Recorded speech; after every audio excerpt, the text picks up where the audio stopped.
বাটি পোস্ত করবো, তো কাঁচা লঙ্কা দিয়েছি আর সর্ষের তেল দেব, বেশি করে দেবো, তাহলে বাটিটা পুড়বে না।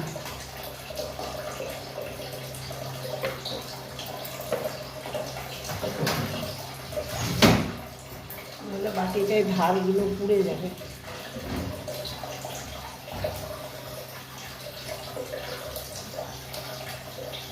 গ্যাসটা ধরিয়ে নিচ্ছি।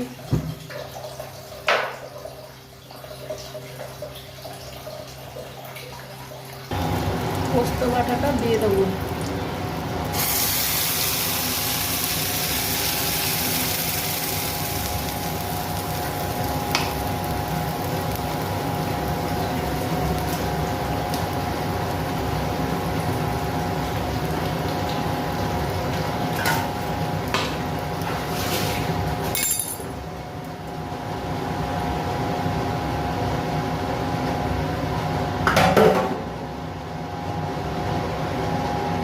জল দিয়ে ধুয়ে দিয়ে দিলাম।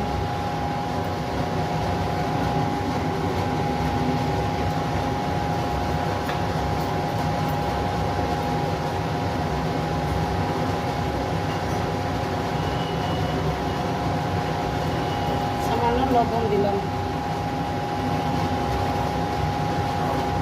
দেন বাটি পোস্ত,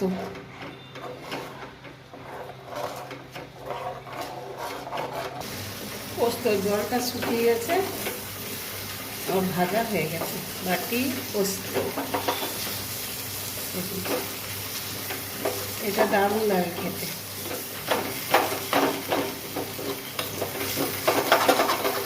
মুখে রুচি ফেরাতে দারুণ টেস্টি পোস্ত। এইভাবে বাটি পোস্ত কাঁচা লঙ্কা দিয়ে বেটে শুধু লবণ আর তেল দিয়ে, একটু বেশি করে তেল দেবো, তাহলে বাটি ধরবে না, বাটি পুড়ে যাবে না। দেখুন বন্ধুরা, বাটি পরিষ্কার, বাটি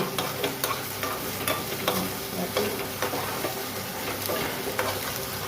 দেখুন, বাটি একটু ধরে না, পুড়ে না, কিচ্ছু না। বেশি করে তেল দিয়ে,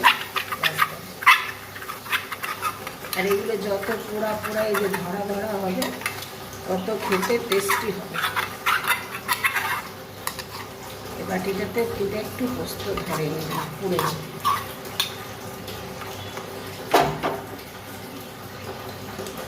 রেডি, বাটি পোস্ত রেডি। বন্ধুরা, ভালো লাগলে লাইক শেয়ার কমেন্ট করে পাশে থাকবেন। রেডি।